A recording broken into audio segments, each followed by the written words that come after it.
నమస్తే అండి. Welcome to our channel. మనతో ఈరోజు పొలిటికల్ అనలిస్ట్ శ్రీలీల గారు ఉన్నారు. మేడం నమస్తే. నమస్తే అమ్మా. మేడం, కొన్ని రోజుల నుంచి చూస్తున్నాం జోగి రమేష్ గారి వివాదం అనేది అంటే రోజుకో కొత్త కోణం తిరుగుతా ఉంది. ఇప్పుడేమో కొత్తగా జోగి రమేష్ కొడుకు వచ్చేసి నాకు ఇష్టం లేని పెళ్లి చేశారు, నా బ్రెయిన్ వాష్ చేసి మరి పెళ్లి చేశారు, ఇదంతా రీజన్ నువ్వే అని తండ్రి మీదకి తిట్టడానికి కొట్టడానికి వెళ్ళిపోతున్నాడు. ఒక పక్క చూసుకుంటే మేఘనా గారు అండ్ అనసూయ గారు వీళ్ళిద్దరు మాట్లాడిన ఆడియో లీకులు బయటకు వస్తున్నాయి. ఈ అనసూయ గారే మాకు కారు కావాలి, నా కొడుకుని నువ్వే మెప్పించుకోవాలి. అసలు ఏంటేంటో మేడం, అసలు ఏంటి వీళ్ళ అంటే ఒక మాజీ మంత్రిగా చేసిన ఈయన లైఫ్ అనేది ఇట్లా రోడ్డున పడినట్టు అయిపోయింది ఇప్పుడు. అసలు ఏంటి ఇంకా ఆయనకి రాజకీయ ప్రస్థానం ఉంటుందంటారా?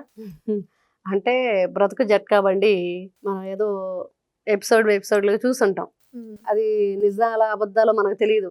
ఏదో వాళ్ళు ఏదో చేస్తున్నారు అనుకున్నాం, కానీ అసలు సిసలైన బతుకు జట్కా బండి ఇక్కడ కనిపిస్తుంది వైఎస్ జోగి ఫ్యామిలీలో. రియల్ ఇన్సిడెంట్ అన్నమాట ఇది. అందులోనూ బతుకు జట్కా బండి వీళ్ళ కాపురాలు బజారు పాలు. అదే ఇక్కడ తెలిసింది. ఎందుకు ఇలా జరుగుతుంది, ఎవరు కారణం, దీంట్లో ఎవరు తప్పు?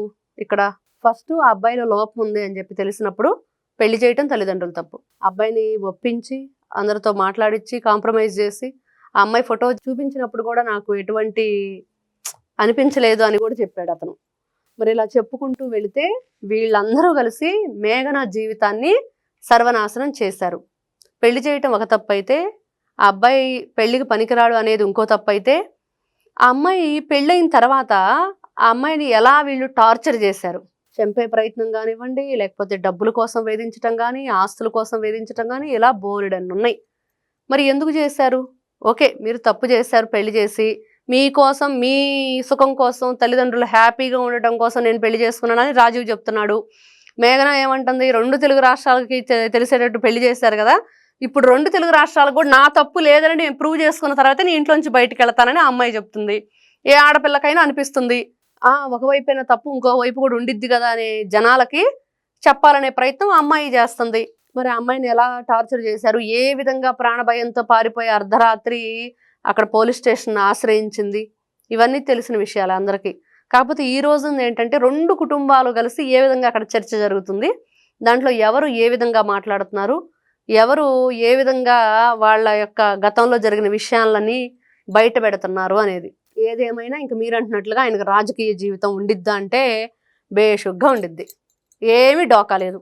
16 నెలలు జైల్లో ఉండొచ్చిన వాళ్ళు, 12 సంవత్సరాలుగా బెయిల్ మీద ఉన్నాళ్ళు, బాబాయితో గొడ్డలతో నరికి నరికి నరికి చంపిన వాళ్ళు, తల్లిని చెల్లిని బయటికి గెంటేసిన వాళ్ళు, ఫోనుల్లో సంజనా సుకన్య అని మాట్లాడిన వాళ్ళు, బట్లిపదీసి ఎంపీలుగా ఉండి ఫోన్ కాల్స్లో చూపించి పార్లమెంట్ వాట్సాప్ గ్రూపుల్లోనే వదిలేసిన వాళ్ళు, డ్రైవర్ని చంపేసి డోర్ డెలివరీ ఇచ్చిన వాళ్ళు, ఎమ్మెల్సీ అనంతబాబు అమ్మాయిలకు ముద్దు పెడుతూ వీడియో కాల్స్ చేసినప్పుడు, వీళ్ళు ఎమ్మెల్సీ దువ్వాడ సీను దివ్యల మాధురితో ఉన్నప్పుడు, మరి వీళ్ళందరూ రాజకీయ ప్రస్థానం కొనసాగిస్తూనే ఉన్నారు కదా.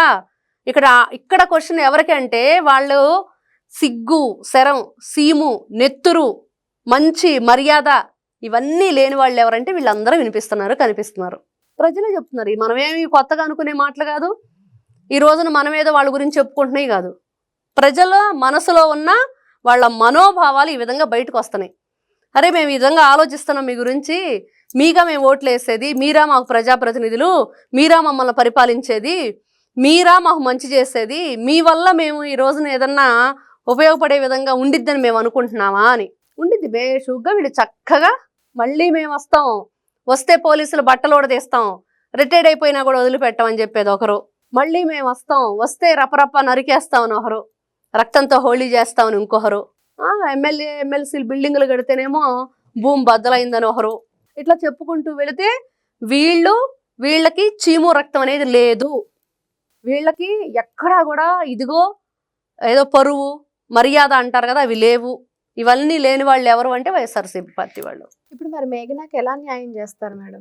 మేఘనాకి న్యాయం చెయ్యాలి అని అంటే ఆ అమ్మాయి ఏదైతే కోరుకుంటుందో అది వాళ్ళ అత్త, మామ, భర్త, వాళ్ళ ఎవరైతే ఇంకా 11 మంది మీద ఆమె కేసు నమోదు చేసింది, ఒకరిద్దరు కాదు, ఆ కుటుంబ సభ్యుల్లో మొత్తం వాళ్ళందరూ 11 మందో 14 మందో ఉన్నారు. అందరూ బయటకు వచ్చేసి బహిరంగంగా వాళ్ళ అమ్మాయికి క్షమాపణ చెప్పి, ఇదిగో మేమందరం నిన్ను వేధించామనో, లేకపోతే మేమందరం నిన్ను ఇబ్బంది పెట్టామనో, లేకపోతే మేమందరం కలిసి ఈ అమ్మాయిని చంపడానికి ప్రయత్నం చేశామనో ఒప్పుకోవాలి. ఇట్లాంటివి జరిగినప్పుడే ఇంకొకరు ఆ తప్పు చేయకుండా ఉంటారు. వీళ్ళు కూడా రేపు 10 మందిలో రావాలన్నా కూడా, ఏదైనా మాట్లాడాలన్నా కూడా రేపు ప్రజలు అడుగుతారు, చెప్పారులే చాలే వెళ్ళండి, మీ ఇంటికి వచ్చిన ఆడపిల్లని కోడల్ని మీరు సరిగ్గా చూడలేకపోయారు అనేది.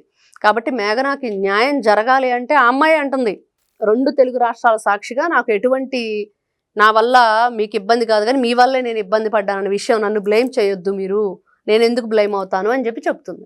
Okay, thank you madam. నమస్తే అమ్మా.